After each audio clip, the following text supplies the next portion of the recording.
Hola, welcome to Season 3 of More Than Rice and Beans, the Mother-Son podcast where we introduce you to our favorite Latinx creators, innovators, and entrepreneurs.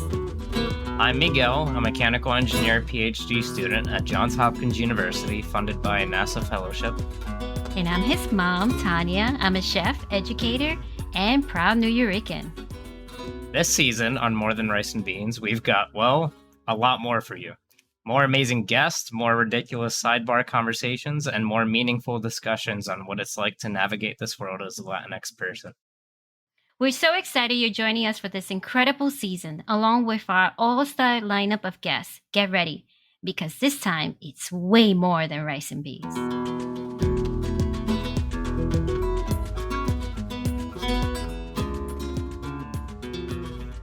Welcome back to More Than Rice and Beans. It's been a crazy season, and we have another great interview today with not one, but two guests. That's right. These two guys have been such huge supporters of Coqui the Chef, all the way back to our puppetry days when they made sofrito dip with Coqui. Anthony and Paul Ramirez are the brothers behind multiple successful businesses, including the Bronx Beer Hall, From the Bronx, Taste of the Bronx, and Mainland Media.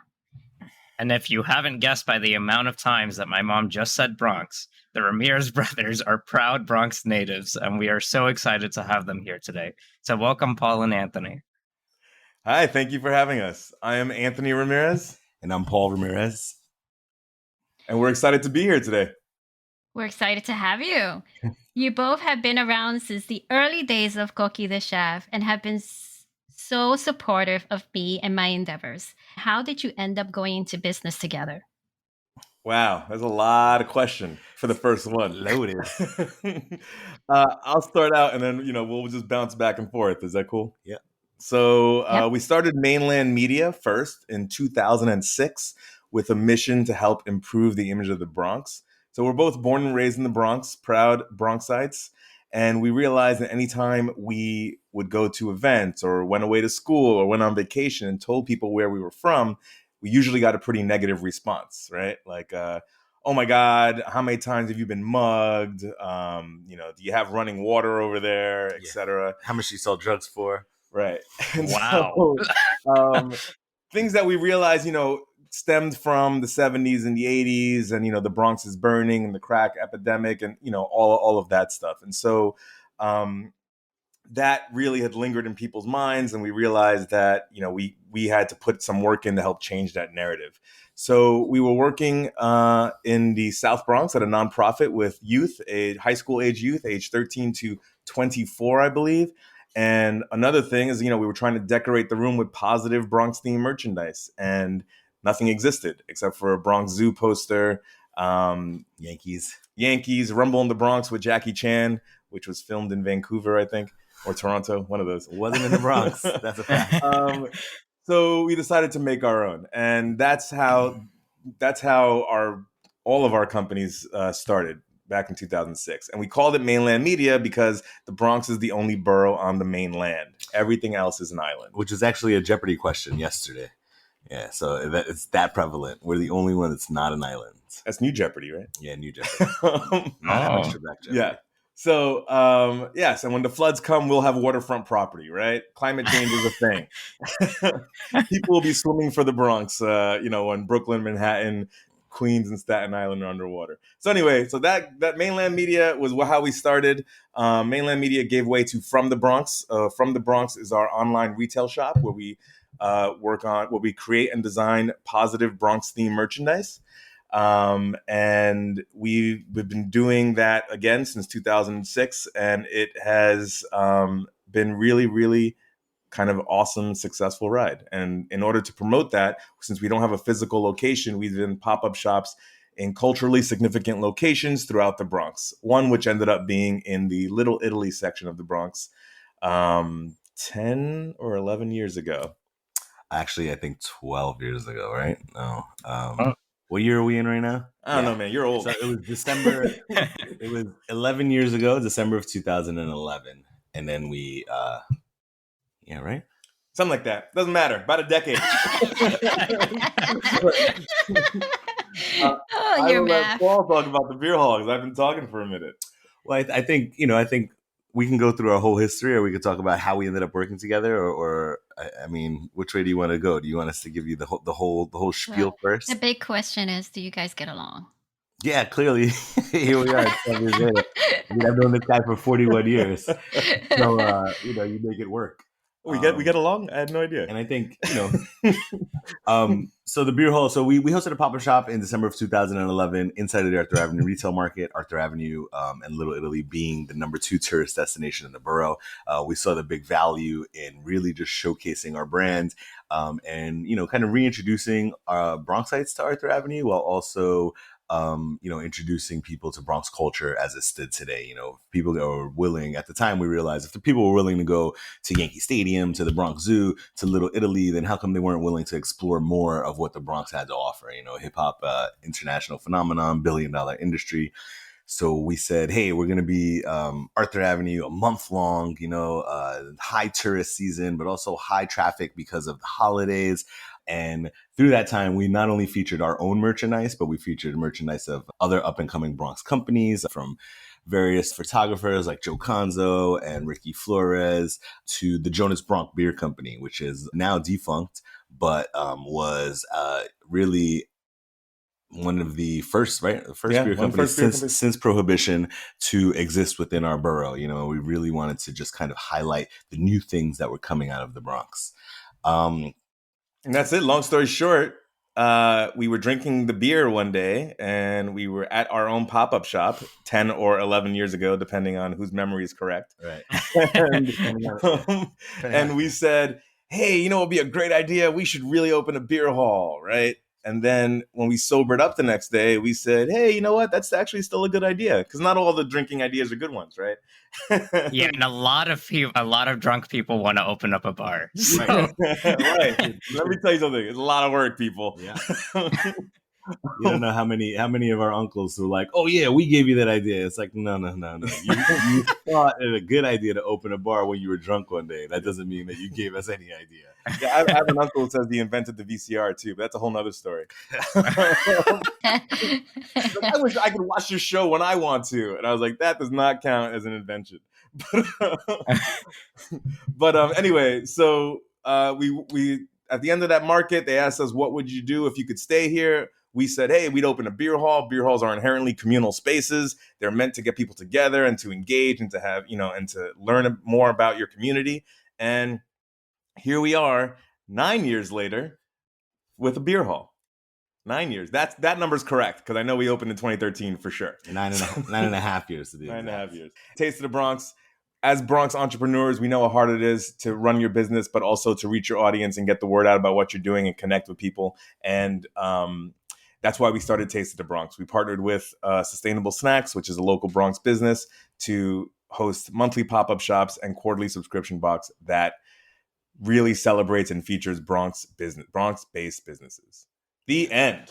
Mainland Media still does consulting with, right, everyone in every single sector. So not entirely the end. No, nothing's ever the end. It's clearly ongoing forever and ever and ever. Right.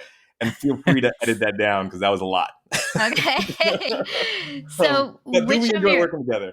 Yes. Out of all your companies, there's about, let's say, 1, 2, 3, 4. Mm-hmm. Which one is the most rewarding? It's like picking on which one is your favorite baby. Exactly, which is really difficult. Yeah. When you say rewarding, do you mean like piles of cash, or do you mean like...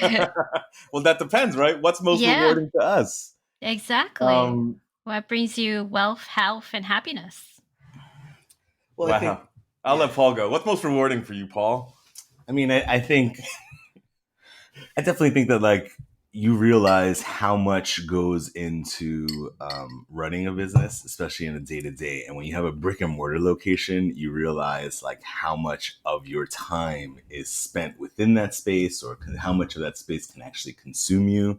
So I think the real value comes from things like Taste of the Bronx and Mainland Media, where it's like the value of your input and what you do every day, and like how you can help other businesses grow and how you can use your experiences. But if it weren't for the beer hall and it wasn't for, our life with From the Bronx, I think that, you wouldn't be able to inform those other things. So I think they're all fulfilling in different ways, right? Like people are like, oh, do you regret this? Do you regret that? And it's like, no, you can't regret anything because an experience is an experience, right? And if you're learning from it, then how can you say, oh, well, this isn't something I want, like that's something that informed who you are today and how you've grown.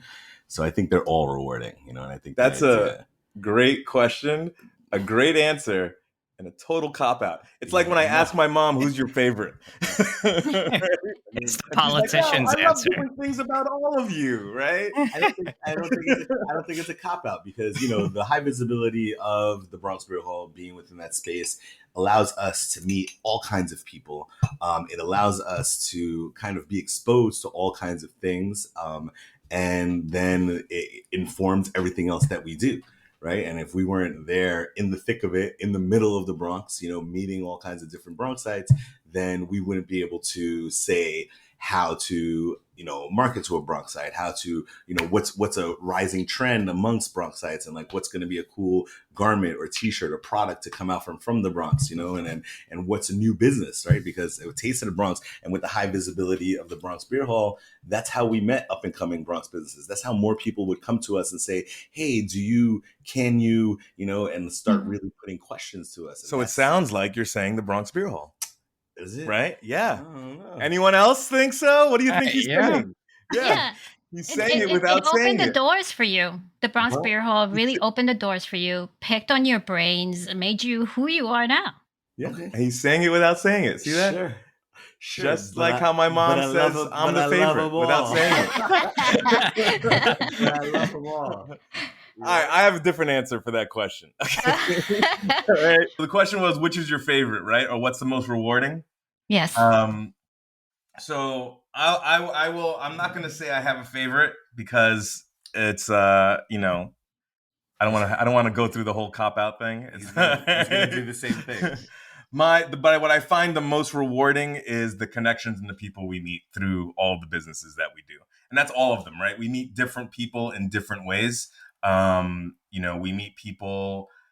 I've been messaging with someone living in Australia who's ordered stuff from the Bronx, and they're just so, always a Bronxite because they were born and raised here, but, now live in Australia, and they were just so excited to find the site, find our merchandise. And I think once a week, she'll send me a photo of morning or evening in Australia saying like, this is beautiful, but I still miss the Bronx. Right. And that's awesome.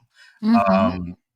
At the beer hall, I've seen a 65-year-old guy on a date in a full white linen suit get up and do karaoke and impress the hell out of his date and me, for the record. That sounds impressive.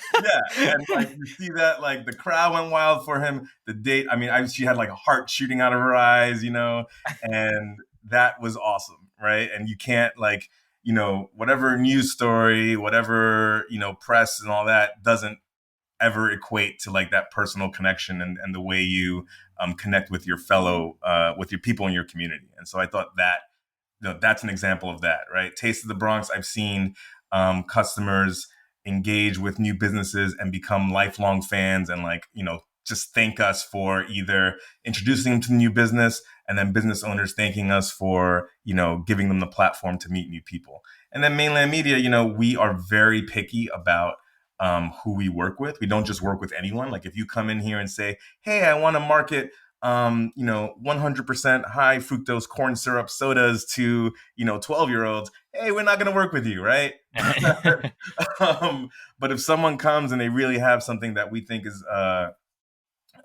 with the best intentions and can help improve and have a positive impact on our community, then we're happy to work with them and see that come to fruition. So for me, it's the people, it's the community. It doesn't matter what business it is. And I tell Paul this all the time, like all these businesses we can end them all tomorrow. And the connections and the things that we do will live on. And the people that we have met and, have had positive relationships with will continue until we die, right? 100%. Hopefully 1,000 years from now? Figure that out, Miguel. I want to die. 1,000 years. Yeah. Yeah, Miguel, you do the math. Yeah, I want to die on Mars. Is that going to happen? Are we going to Mars at some point? Probably not until after 2030, so it's going to be a while. Okay, so we got some time. Hey, I'll be alive. He'll be 50, but he'll be alive. Hey, that's not. I don't know when this is getting released. That's not putting my age out there, right? So do you guys find yourselves to be social entrepreneurs? Yes. Yeah. I think the answer is yes. That's a thing that didn't exist when we started this. Mm-hmm. And as our businesses evolved, obviously the whole social entrepreneur, social media, and like just the way people, created businesses locally evolved as well. And then we sat in a panel one day and they were like, oh, this is a social entrepreneur panel. And we're like, oh, that's what we are. Yeah. Thanks for the label, guys. We appreciate it. I know when we started too, when we would tell people the mission is to help improve the image of the Bronx, they were like, oh, so you're a nonprofit. And we're like, no, why would we be a nonprofit? And they're like, I don't understand how you're going to make money with that mission, Right. And we figured it out. So. Yeah, you're right. When I first started with Cookie the Chef, nobody understood. And when the social entrepreneurship, the terminology of it started coming about, people started having a better understanding. Right. One of the things that I found myself always struggling with is just explaining what we were doing. We were community first and then profit second. That's what social entrepreneurship means. Yep. And people don't get that. Oh, it's got to be nonprofit if you have a mission. And I'm like, no, it's not. It's what we are here for to do to make a change in our community in the Bronx, or how passionate we are with the Bronx. And this is what we do. And yes, we're making profits off of it. We're not, we want to own our stuff. We want to own our brand. We don't want to be a nonprofit and give it to the government. Right. We want to own it. So I have a question for you. Am I allowed to ask questions to the interviewer? Yeah. Okay. So,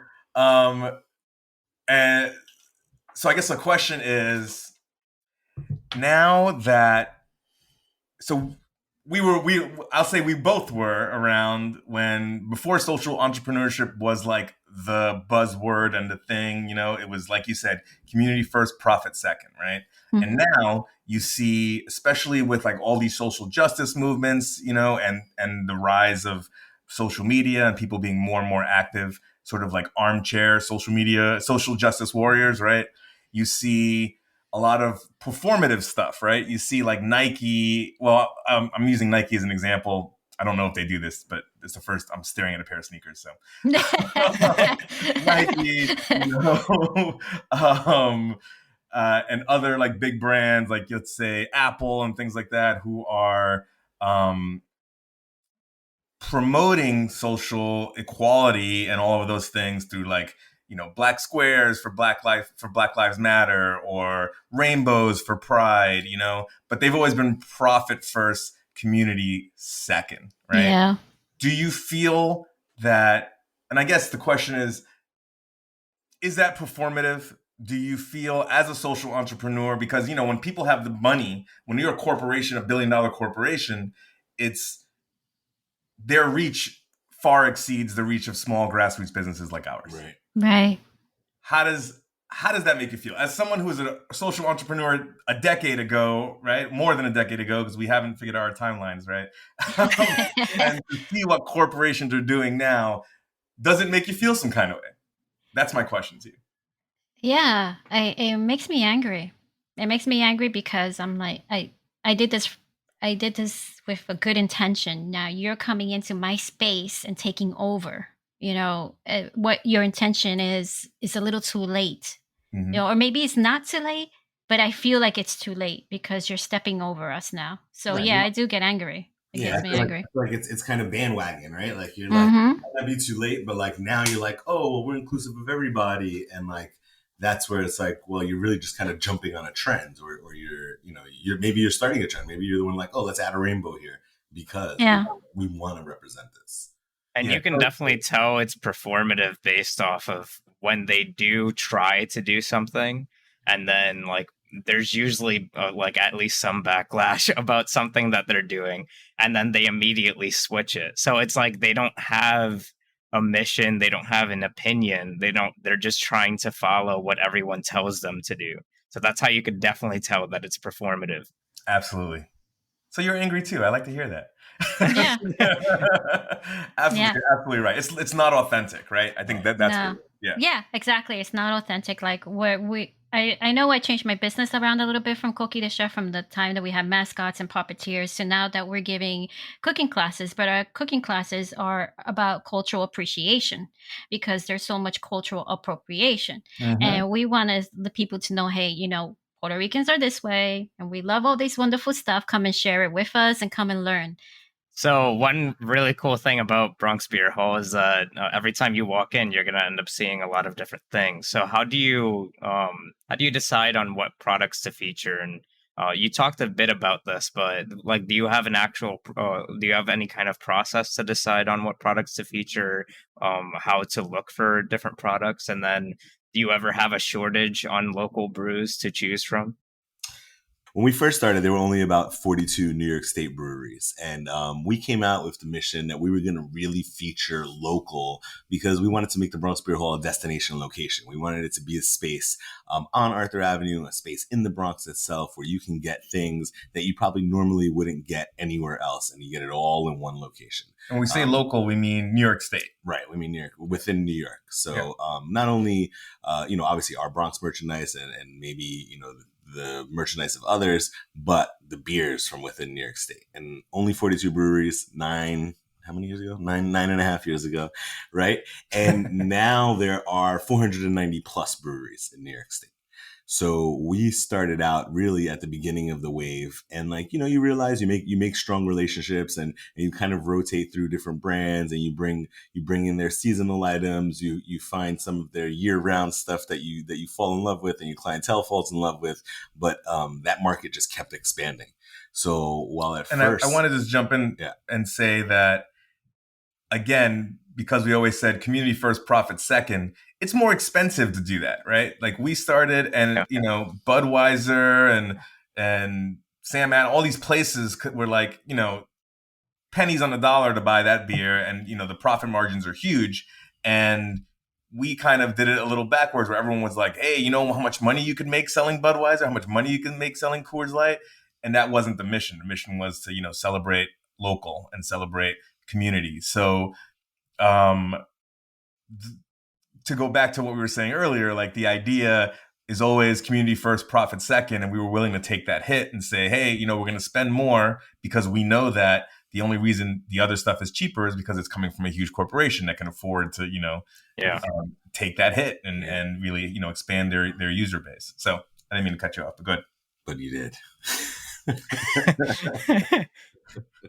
And I'll probably do it again. So now we have the lion's share of things to pick from, and it's really up to us to kind of expand our reach and really try to showcase everything that's really great happening in New York State, but also some of the great things that are happening outside of New York. So we've definitely made an effort to build relationships beyond and go for smaller breweries that are based out of, from New Jersey to Colorado. It doesn't matter. People that are kind of on the same mission that we began with, now we highlight them all.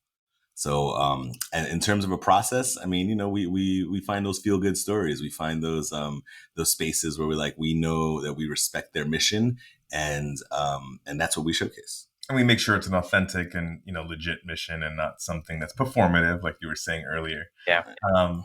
And we don't just do it with beer. Now we do it with we have a collection of hot sauces that we do. We have. We let small businesses come in and use the space to give out samples and sell some of their merch or whatever it is. It could be anything from artwork to apparel to potato chips. To potato chips to anything. Vegan coquito. It's all over. We have all kinds of stuff, and we really help people. Well, we really use our own space to help showcase everything that we really have vested interest in or that we support fully. Yes. Yeah, that's definitely the community first coming out there. Yeah. I like it. So every season you'll have something new. Yeah, every month, really. Mm. Yeah, you can't really every find. month. You can't really from week to week. You can't really find the same beers at the Bronx Beer Hall. We don't.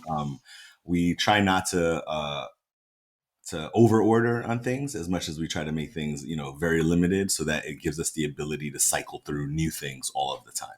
So from the beer to the hot sauces to whatever it is that we're showcasing at that moment, like it's kind of like, hey, if you missed out, you better get here next week because it's going to be something new. You know what I mean? And it gives people kind of that FOMO, but also it gives people the sense of like, hey, we're really going to show up so we can support all local businesses. Yeah. What's FOMO? I'm going to be like 50 soon. FOMO, fear of missing out. Fear of missing out. Yeah, we have a lot of that going on. I mean, if you can follow us online, we also, we try to highlight even the products that we have. Every time, every day or every other day, we post a beer, we post, whatever's going on, just to get people know, like, hey, something's happening, something's new. Like, this is not going to be on our website, it's not going to be in the newsletter. Like, it might not be here tomorrow. Yeah, but at least it's good since you're posting it. If someone did like or someone heard about it, they're not completely missing out because they can go out there and seek it out themselves, which is good. Right. It's been highlighted, and now it's your turn to go figure it out. Right? And people do show up with their phone. They're like, I want this one, and they like hold their phone up with a picture, and like, sorry, that was last week. How old is that picture? But we do our best because it keeps it fresh. Yeah. Always. What do you guys hope that people stumble away from with leaving the beer hall? Stumble. Hey, don't let people stumble.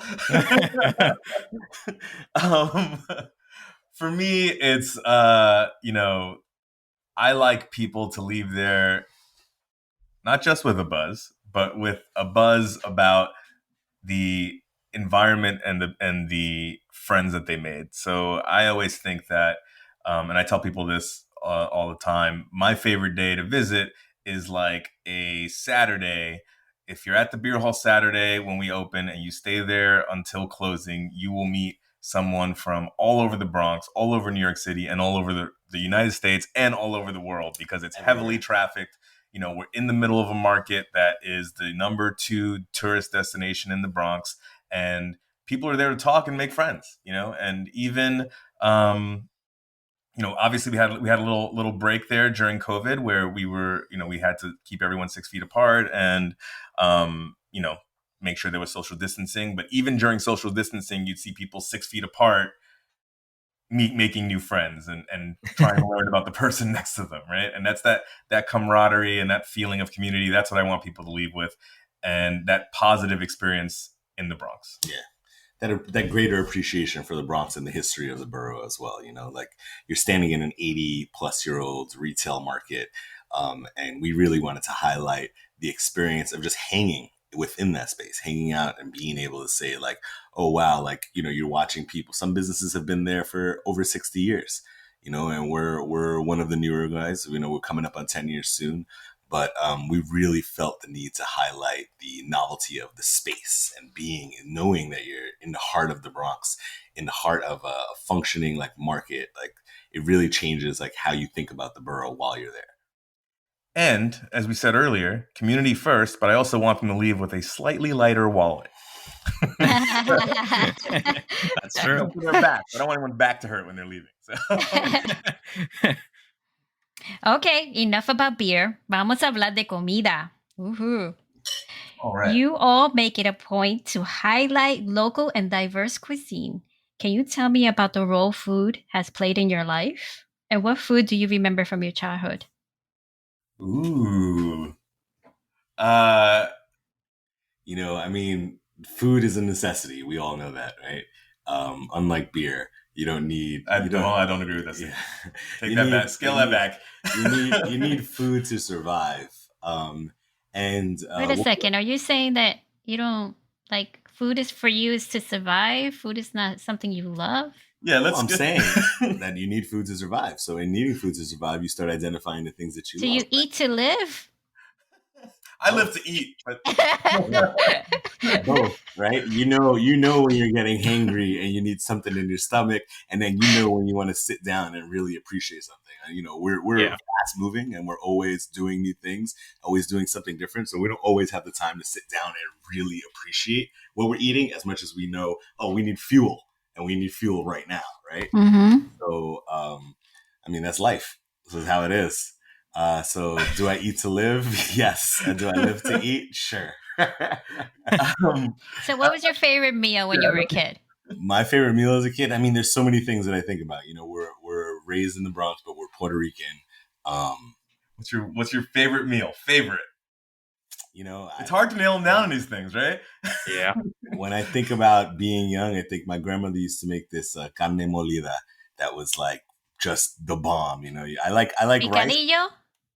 rice. No, it was just it went on top of her. It went on top of white rice. That's the way she would make it for us, and it'd be something that was simple, something that was easy. And you know, I got the recipe from my cousin the other day, and I don't eat beef anymore, so I definitely couldn't do it the justice that she did. But it was just red wine, a little bit of vinegar, some olives, and just raw, you know, just beef and white rice. And that was probably one of my favorite things growing up. Like I can still taste it, like when I think about it. But I haven't had it. She's been gone for years now, so I haven't had it in years. Can you replicate it? You think you can do it? I've tried. My cousin says that she has it locked down, but since I don't eat beef, I have to figure it out, you know? So favorite meal, I mean, for me, I'll say this. My relationship with food is that I have always been a very, very picky eater. And so for me, whenever I tell people what I eat or what I don't eat, they immediately make comments about, you know, I'll give you an example. I don't eat pork, right? I just don't like it. I've had it when I was younger. It doesn't do anything for me. When I say that, they're like, "Oh, are you sure you're Puerto Rican?" And you want to be like, "F you," right? But what's funny to me is that, you know, how people equate who you are to the dishes that you eat and that you like and that you know and that you cook and all of that. But my favorite food item of all time, like hands down, are tostones. I could eat tostones for breakfast, lunch, and dinner, snacks in between, you know, nonstop. If I'm anywhere and tostones are on the menu, then I'm going to order it. If I'm at the Chinese food spot, they're going to put them in a wok and I'm going to eat them. You know what I mean? Like whatever it is. And growing up, my favorite was always tostones, steak, and white rice. And that's like when my mom was making that, I was like ecstatic about it. When I saw the tray of tostones in the middle, I'd lick the ones that were mine first so that no one else could eat them before I got to them. That's a good idea. If there was one on the plate and nobody had touched it, he would lick it. So that we knew, like, I guess none of us are eating that one, right? Although just to spite me, sometimes Paul will be like, "Well, I'm eating it anyway because I don't care." So, but that's me. That's my and it's definitive. Like I know for a fact, if it was easy to put those tostones on the menu at the beer hall, we do it. We don't have the space to be frying and doing all that stuff. To be mashing, frying, and storing. Frying. Yeah, but yeah, so that's mine. That's too much work. I'm the exact opposite of him. I'm absolutely in love with pork. And I'll eat pork in every shape, way, and form. Like chuletas are probably my favorite dish, but I was in Puerto Rico last weekend and all I did was eat carne frita all weekend long, every place I went. And like some of it was really good and others were like too dry, too hard, too burnt. Yeah. You know what I mean? But if I could eat pig, I'd eat pig all day long. It doesn't matter, you know, and like chuletas are my favorite with rice gandules and tostones. That's like my mom's, like, and it has to be from my mom, nobody else. Like that's my meal of choice. Nice. So your prescription box, A Taste of the Bronx. You have to say that again. It's subscription, not prescription. Did I say prescription? Yeah. We give out prescriptions. Prescription? Oh my God. We prescribe things at the beer hall all the time. Injecting some beer, Bronx beer. Right. Yeah, tough day. I prescribe. All right. Your subscription box, A Taste of the Bronx, is so popular it keeps selling out. How can people access more local treats from the Bronx? That is a fantastic question. And it does keep selling out. And the reason it keeps selling out, for the record, not only because it's so popular, is that we have so, we're a small team and it's hard to fill hundreds of boxes every quarter. And given that we work with small businesses, it's tough to get all of that stuff from them. So we definitely recommend that if people are looking for new and exciting things to do in the Bronx, be it food-wise or anything else with Bronx small businesses, that they follow Taste of the Bronx on Instagram and on Facebook. We feature a Taste of the Bronx to us isn't just food, right? It's a sampling of everything the Bronx has to offer, and that's from food to apparel to Paul banging cups by the microphone and all those things. ¿Qué te pasa, Paul? ¿Qué te pasa? A Taste of the Bronx is more than just food. It's a sampling of everything the Bronx and their small businesses have to offer. So if you're looking for something, to access local treats and new things in the Bronx, definitely follow us on social. We try to feature at least one business a day. And we really try to focus on businesses that no one's ever heard of. So something, a small mom and pop that is, down the street on East Tremont versus, a very popular restaurant that's been featured on tourism magazines and all that other stuff. So that's one way. Another way is definitely to find a neighborhood and walk around. Like, that is the best way to get to know your community. But that's the whole point, right? You might really love some other things. So that's my recommendation. Yeah, I agree with that. Talk to shop owners, walk around neighborhoods, talk to the locals. You think about spend money. Yeah. Spend money, right? That's how you show love with things. Spend money. Don't be afraid. I try to buy something small all the time. And, rather than go to the McDonald's and the Chipotle and the Starbucks, go to the bodega and get your coffee. Go to the local Mexican restaurant and get, real Mexican food, not Chipotle. Right. I'm going to say that again. Not Chipotle. Or Chipotle, depending on who you talk to. Chipotle. Right? Chipotle.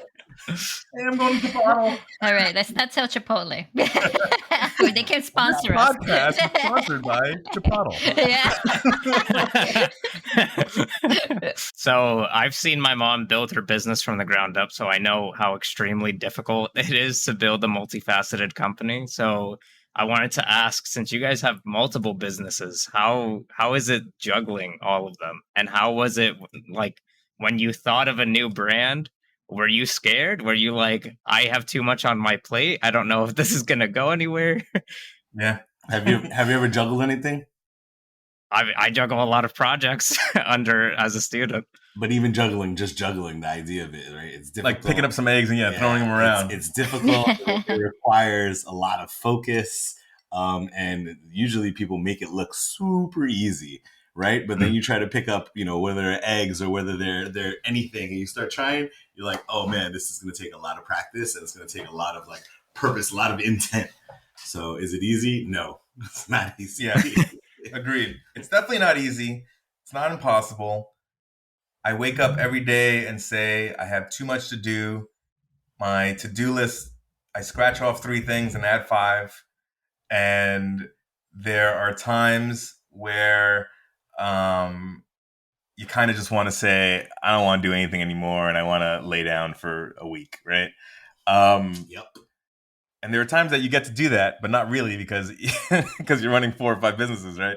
So the decision to me is always, it seems really organic, right? Mainland Media gave way to From the Bronx because the name Mainland Media wasn't resonating with our core audience, because a lot of people weren't even aware that the Bronx is the only borough on the mainland. And when you hear mainland, you think like, oh, is this something like, Hawaii? Is it a Hawaiian business, right? Is it Chinese? And because if you Google mainland, a lot of those businesses, that's what they're named, that's where they exist. So that's why we branded and went with From the Bronx for our apparel. And then From the Bronx gave way to the beer hall because we were doing a pop-up shop there and it just made sense to open one there. And then, so it kind of like with the From the Bronx and Mainland Media was us, And then with the beer hall, we took on like a partner to help get that going, right? And then with Taste of the Bronx, we took on a partner. So it's always like, how much time do we have? How are we going to get this done? Are there roles and responsibilities that can be delegated to other partners or other staff?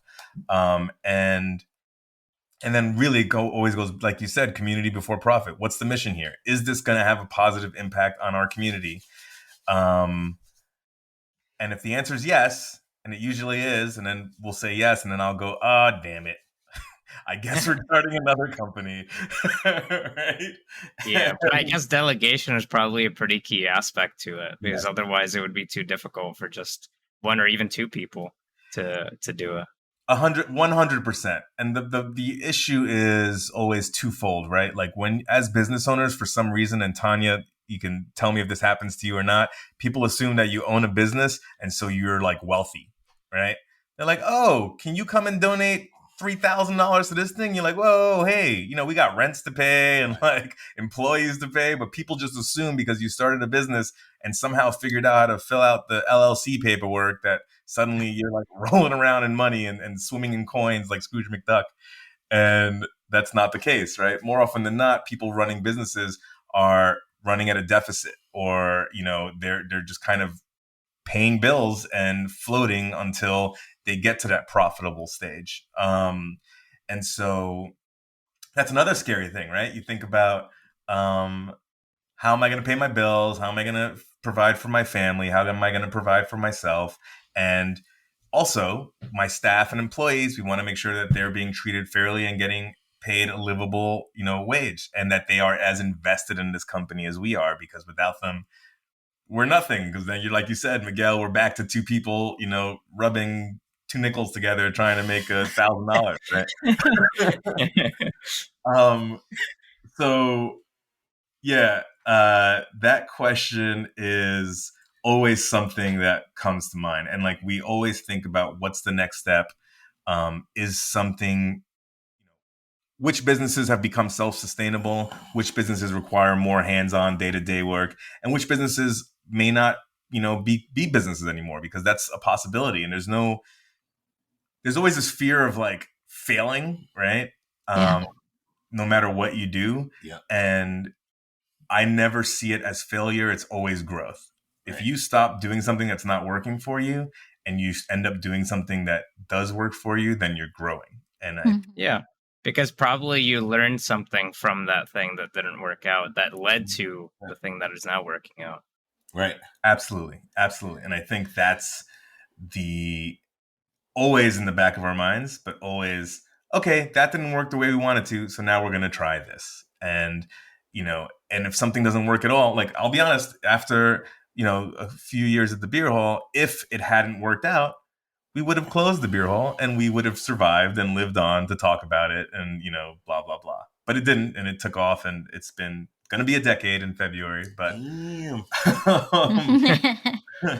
but and even when we opened the beer hall, someone's like, oh, so when do you open the next one? You're like, oh, relax. Yeah. How about I go to sleep for a couple hours first? Right. Yeah. And again, I think it goes back to your first question. What is success? Is it having 12 locations that you have to manage and, and make money from? Or is it having one really, sick ass, beautiful space that people love and talk about and visit, and you still can provide for yourself and make a living from? So success is different for everyone. And I think that as long as we are moving forward and doing things that have the best interests of our community at heart, then we're going to keep building businesses and, and you feel good about it. And puking about it, you said? Yeah. Feeling good. Feeling good about it. Is there something wrong? No, there's puking and feeling good. Like, I can't believe we're doing this again. Maybe you're just drinking too much beer if you're puking.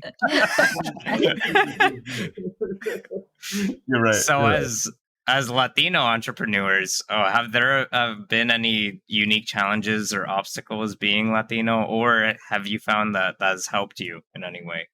Or both? Both. I think it's both. I think it being, Puerto Rican from the Bronx affects the way that we see the world and the way we move through the world, but also the way the world sees us. And treats us before we open our mouths, right? So, you know, it takes, and also we started somewhat youngish, so I think that also had another relatively, you know, I mean, we started in 2006, so I was in my 20s at that point, and being the youngest person, the only Puerto Rican person in the room, trying to say positive things about the Bronx and get people to, you know, take you seriously, was really difficult back then, right? A lot of folks were just like, well, what are you even talking about? Who cares? No one cares, right? And to be at a point now where people do pay attention and care and take us seriously it's a big deal. I don't know. So my background's a little more nuanced. Like I was, you know, we went to school here in public school up till like the 6th grade. I got a scholarship and went to a private school where the only people that looked like me worked, you know, in maintenance or in the kitchen or something like that. And so, and that alone is a unique and interesting dynamic. And it kind of made me think, like, why is this the case, right? What's happening here? And why is it that when I went to this school that was in the Bronx, in Riverdale, at the time, they didn't say they were in the Bronx, they said they were in Riverdale, right? That was interesting also, because why is it's not good enough to say you're from the Bronx, right? And that's something that when you're young, you don't really pick up on. It's not until you get older, you're like, oh, wait a second, that's messed up. You know, I don't understand that. You're in I mean, in Manhattan College, I went to Manhattan College for undergrad, and it's the same exact thing. Right. For the first part, they still call themselves Manhattan College, even though they're in the Bronx now, because they were founded in Manhattan. And if you look any of their promotional material, they really talk about how close the school is to Manhattan. They don't say anything about the Bronx at all. See how messed up? That's messed up. See? Yeah. And how does that make you feel? You're like, wait a second. This is the Bronx. This is the last stop on the train. Right? That's right. You're as far in the Bronx as you possibly could be, right? You're close to the Yonkers border. Yeah, exactly. Yeah, right. It's like, that's right. So I think all of that obviously influences the way we behave and the way we manage the business and the way we run. And you know, I also think about how my name is Anthony Ramirez II, right? Roman numeral 2, like on my birth certificate, etc. And it's something that I always put on my resume when I first, you know, in high school, big bold letters at the top of my resume, right? But then I met a guy in college who his name, well, I don't want to say his name, but basically his middle name could double for like an Anglo sort of last name. So he would remove his Spanish last name from his resume because he thought he would have a better chance getting a job if he would remove it. Even though he had the education and he had the experience that he could qualify for any job, but he thought by removing his last name, he'd get a better shot at getting an interview. And thinking about those things, I was like, well, no, if I apply for a place that sees my last name and doesn't want me there, then that place can go to hell and I'm not going to work. You don't want to work there. Right. Yeah. Right. Of course. Exactly. So, you know, all of those things, it just makes me feel, and this is why our business is really rooted in Bronx pride, right? It's because a lot of it also, we did a lot of youth development, and we realized as we got older how little things can affect the development and growth of a young person. And to see someone who looks like you, who grew up in your neighborhood doing strong, positive things is in its way super influential, whether you think about it or not. Right. So long story short, that was a long version of me saying it influences everything we do. We think about it constantly, and we really make it a point to put it out there front and center in your face. And even, you can't see me because this is a podcast, but even the way you dress, right? Where they teach you growing up, oh, you have to put on a tie and you have to do this and you have to do that. As I got older, I realized, number one, I hate wearing ties. Yeah.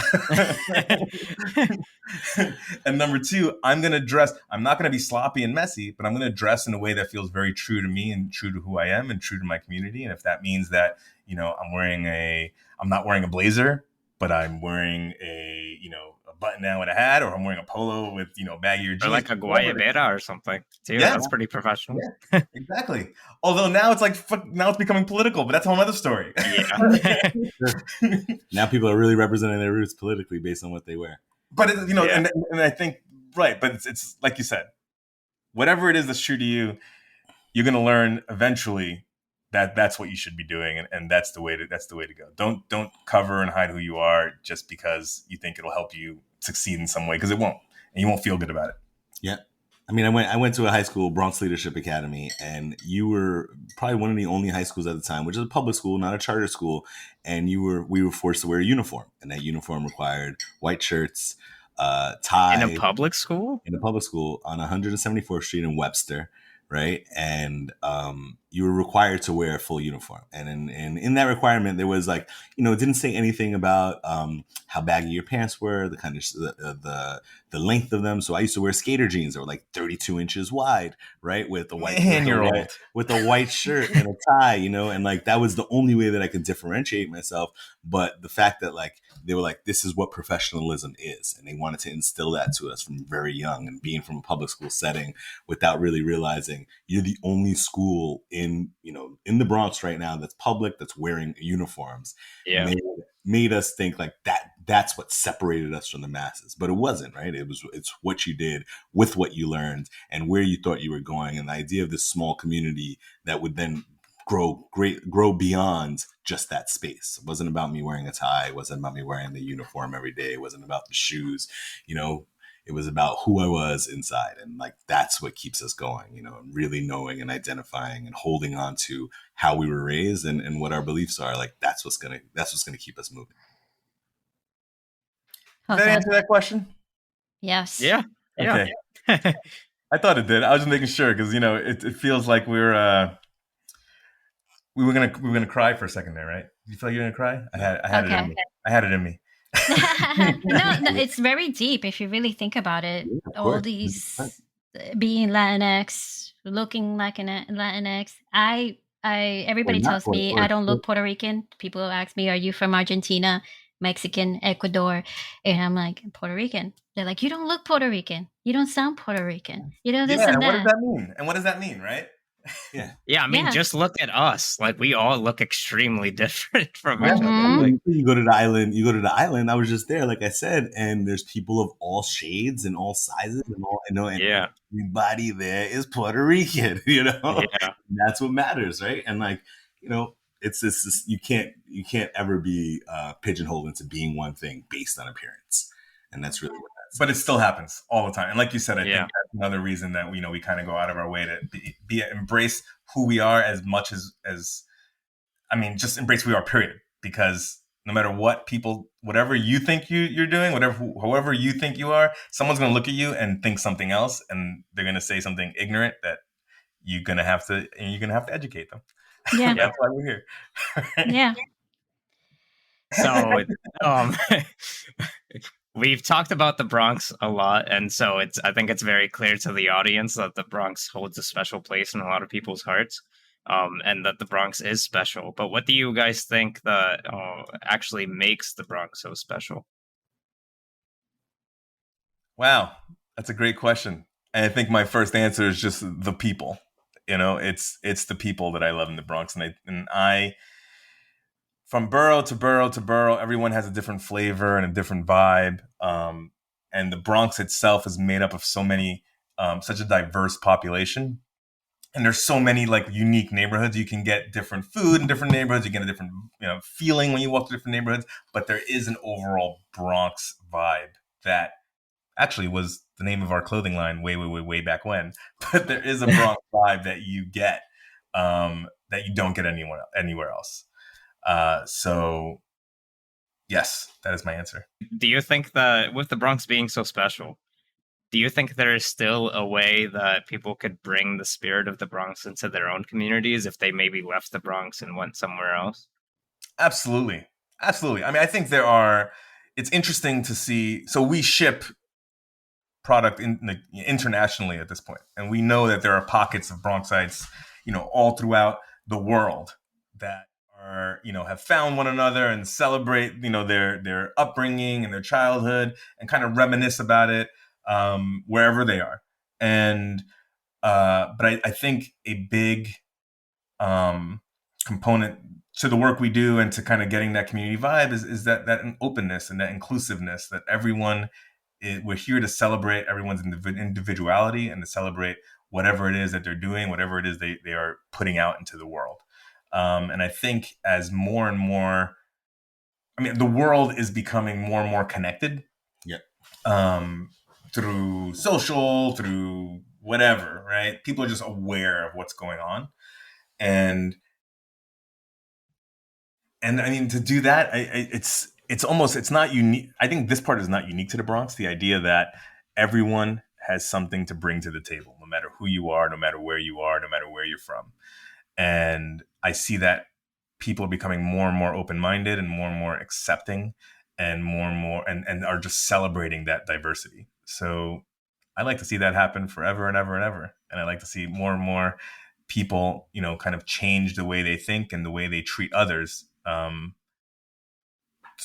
Just by seeing seeing that change in the world. You hit that on the head. Beautiful. Before we let you go, we have some rapid fire questions for you. You like one word answers? Yeah. Yes. I got 100. Rapid fire. They're rapid fire questions, so you each can answer. Are you ready? I got a 100-person party to set up for, so let's make this as fast as possible. All right. Favorite restaurant in the Bronx? Ooh, it's not rapid fire. We go based on cuisine. You know what I'm saying? Like you say, oh, this is my favorite Italian. This is my favorite Mexican. This is my favorite. You know what I mean? You know what? Old staple, Willie's Steakhouse. Let's go there. Okay. Willie's Steakhouse is a good one. I agree. I love Willie's Steakhouse. I'm going to change cuisine. I'm going to say Roberto's on Arthur Avenue. What is Roberto's? Italian restaurant, fine dining though. It's like, one of the first Michelin rated restaurant in the Bronx. Yep. Oh wow, that's cool. Roberto's. Mm-hmm. There you go. Okay. Second best NYC borough. Second best? Yeah. If you're not first, you're last.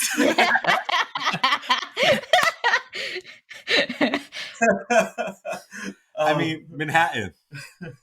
Yeah, that's probably the easiest answer. Manhattan's the easy answer. You know what?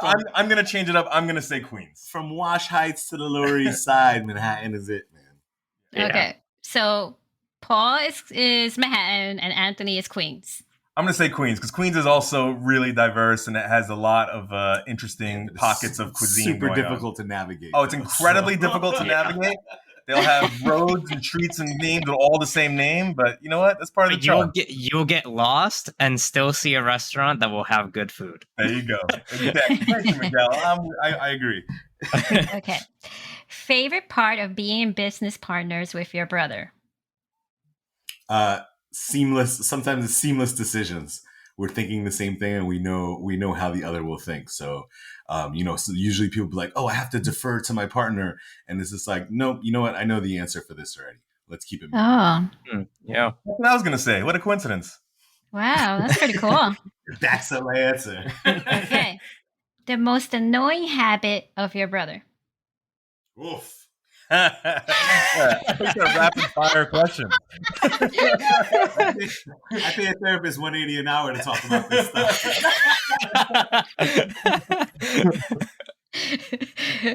So no answer? I think it's one of those things where you can be hard on yourself and somebody who knows you in and out and they know all your quirks, they can be just as hard on you. So, you have that, there's you expect a certain level of perfection. And I think that's, not annoying. It's just like, it's external, right? So like you see yourself, you're already pressuring yourself. And then somebody else who expects just as much from you. And you're just like, oh shit. All right. I guess this is the only way. Right? So you both have to be the perfect brother to each other. No. There's no such thing as the perfect brother. There's no such thing as perfect. There's no, it's just like, it's a high standard. We all have we both have high. Yeah. And you have to live up to that standard. Like, even when you want to tweak it, you're like, no, I can't because not only am I the one going to judge myself, but you got somebody else going to. Right. Nope. Okay. Mine is that you told him not to smack his hands near the microphone, and he's been doing it the entire time. His phone vibrated and all this other. He has definitely no podcast etiquette. We're from No podcast etiquette. Write that down. That's mine. we're Latino, like we talk with our hands, we talk with that, you know what I mean? Yeah, that's true. Miguel's not doing it. That's an excuse. Yeah. Talk a little closer to the mic, Paul. I don't want to miss out on your fun. I didn't hear what you said. Okay. Favorite beer? Oh, I got one. Ever? I got one. Can I just go with it? Yeah. Yeah. Keegan Ale's Mother's Milk. I love that beer. It's one Say of my that favorite again. ones. Keegan Ale's, and it's called Mother's Milk. It's a stout. Oh. If I had to choose, Bronx beer, it'd be one that we made, and the most recent one we made was the Puerto Rockin' Noggin Coquito Stout with That sounds Gun Hill Brewing Company. crazy. It's delicious. We made it with Gun Hill Brewing Company and Fancy Coquito, which is an award-winning gold medal award-winning Coquito master. And that's actually, you know what? Skip the other one. That's my number one favorite. Number two would be Keegan Ale's Mother's Milk. Yeah, I like stouts. I was gonna say that's my favorite. It's just you hit all the notes, right? It's inherently Latino, like in nature. It complements it. It's a stout. It's big bodied, malty, 10% notes of cinnamon, coconut, rum, super cold, delicious. It's malty. Say the name again. It's Puerto Rockin' Noggin Coquito Stout. Puerto Rockin' Noggin. Puerto Rockin' Noggin. Yes. So Say the that, Puerto Miguel. Bronx Say businesses. that. Puerto Rockin' Noggin. Right. No, I'm Three not gonna times. say Really that. fast. No. Right, really Puerto fast. Rican, it's Puerto Rican eggnog. You know what I mean? Yeah. Okay. How many times have you made sofrito dip since learning the recipe from Coqui? Once. I'm going to say twice. Hey, you know what? we got twice. Speaking of pictures, that's a great picture. Us jumping up with the cookie between us. That's a great photo. Oh, that's true. That is a good picture. Yeah. I have a sofrito dealer that I work with, so I don't think it's rare that I make my own Sofrito dealer. That I make a sofrito dip. Okay. She's old and she knows what she's doing. You know what I mean? Yes. Best advice for young people interested in starting a business. Do it. Just do it. That's my best advice. Just do it. Hey, Nike owns that.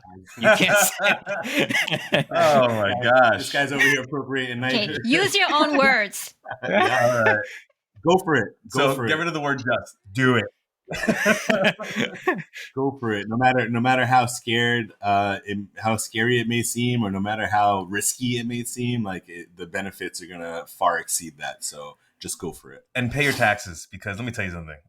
Right? When we started, we started a business. Once you start an LLC, put the paperwork in, the government is gonna come for their piece. So make sure you know what you owe and sales tax and all that stuff. We had to learn that one the hard way. Yeah, that usually happens. First you open the company, then you learn about taxes. But it should be the opposite. Learn about taxes, then open the company. Then that gives, because that would actually open your mind and say, do I really want to do this? But, the more you know, the better prepared you are for the unexpected. Absolutely. 100%. But a lot of it, you know what I mean? You're going to learn as you go. So you might as well just go. Mm-hmm. Yeah. Thank you for joining us on this episode of More Than Rice and Beans, and special thanks to our guests this week, Anthony and Paul Ramirez. We can't wait to stop by the beer hall and have a drink together. If you enjoyed this episode, leave us a review on Apple Podcasts and check out more ways to support our show by following the links in the show notes. And if you would like to learn how to make sofrito dip and make it a lot more than the Ramirez brothers and other delicious Puerto Rican dishes, head over to coquithechef.com to browse classes, ingredients, recipes, and more. We'll see you here next time on More Than Rice and Beans.